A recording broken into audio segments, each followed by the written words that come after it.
Let me start with something that might feel familiar. You meet someone, at the beginning it feels intense, exciting, almost magical. They text a lot, they seem interested. You feel like finally something real is starting. And then something shifts. They start replying slower, plans becomes big. They pull away a bit. And suddenly your brain goes into overdrive. Did I say something wrong? Are they losing interest? Why were they so into me at the beginning? You start analyzing every message. You reread conversations. You check when they were last online. And the confusing part is this.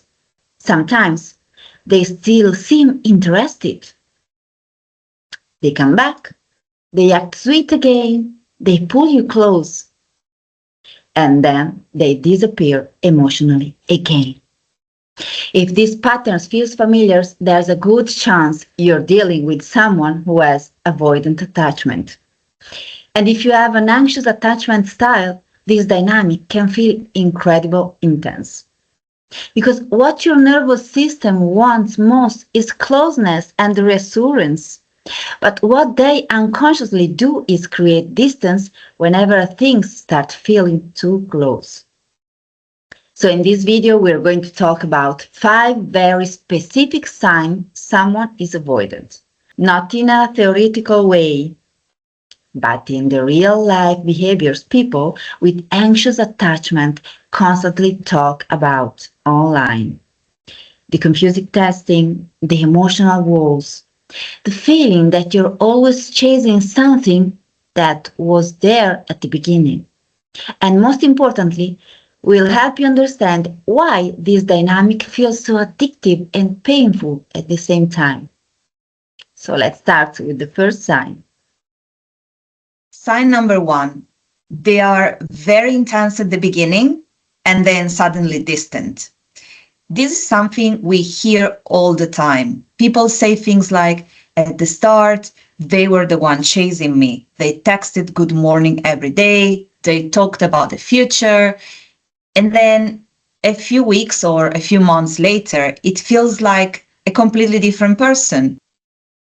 Suddenly, they need space. They stop initiating as much. You are the one trying to keep the connection alive. And for someone with anxious attachment, this creates massive confusion because your brain thinks, if they were so into me before, the problem must be me now. But often, what's happening has nothing to do with you. Avoidant people tend to feel comfortable when the relationship is still a bit distant. At the beginning, there is excitement, attraction, possibility. But once things start becoming emotionally real, their system can start feeling overwhelmed. Closeness starts to feel like pressure. Expectations start to feel like loss of freedom. So they unconsciously create distance. And the problem is that initial intensity hooked you emotionally. So you keep trying to get back to the version of them you met at the start. Yeah. Sign number 2. They struggle to talk about emotions. When something emotionally comes up, you might notice they respond in ways like, you're overthinking. Why are we making this such a big deal? Can't we just enjoy things? And for someone anxious, this can feel incredibly frustrating. Because from your perspective, you're just trying to understand where you stand. You want clarity. You want reassurance. You want to talk about the relationship. But every time you try, it feels like they shut down. Or they change the subject. Or they make the conversation very practical. People with avoidant tendencies often grew up learning that emotions are something to manage alone. So when someone asks them to open up, it can feel uncomfortable, even threatening. But there's the trap for anxious partners. The more they avoid emotional conversation, the more you feel the need to push for them. And the more you push, the more they withdraw. And suddenly, you're both stuck in a cycle where both people feel misunderstood. Absolutely. And sign number 3, their communication is inconsistent. This is one of the biggest triggers for anxious attachment. One day they're warm, engaged, affectionate. The next day they're distant, slow to reply, or emotionally unavailable. And this inconsistency does something very powerful to your brain. It creates uncertainty, and uncertainty activates your attachment system.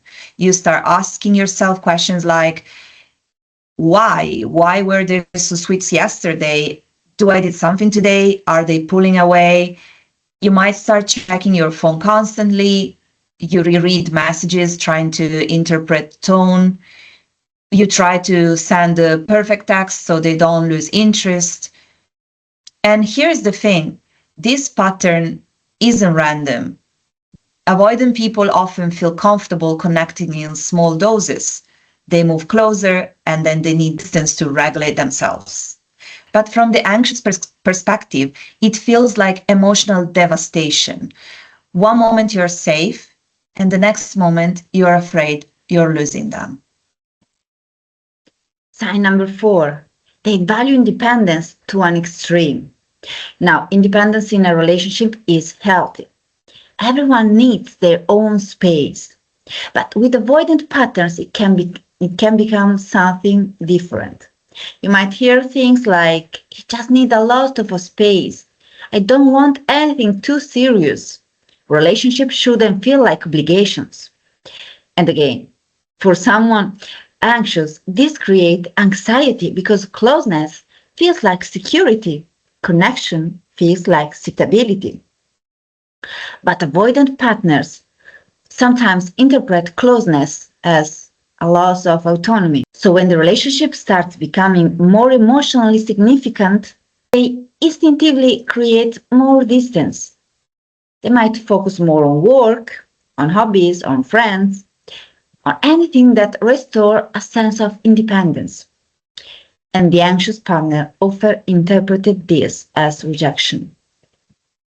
Yeah. And sign number 5, when you pull back, they suddenly come closer. This is one of the most confusing dynamics.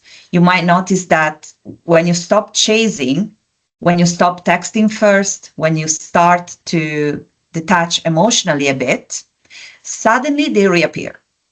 They text more, they show interest again, they might even become affectionate. And this can make you think, see, they do care.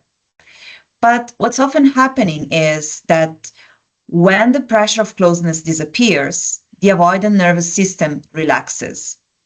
Distance feels safe again, so they reconnect. But if the relationship becomes emotionally intense again, the cycle can repeat. This push-pull dynamic is one of the reasons anxious avoidant relationships can feel so addictive, because you're constantly trying to get back to the moments where things felt good. Absolutely. So if you recognize yourself in this dynamic, there's something really important to understand. Your reaction, the overthinking, the need of reassurance, the emotional intensity are not signs that you are too much. They are signs that your attachment style is trying to protect the connection. But when an anxious system meets an avoidant system, it can create a loop where both people unintentionally trigger each other. You seek closeness, they seek distance, and both people end up feeling misunderstood. Understanding these patterns is the first step to breaking the cycle. Because once you see the dynamic clearly, you stop blaming yourself for someone else's emotional wounds. And you start choosing relationship where closeness doesn't feel like something you have to fight for.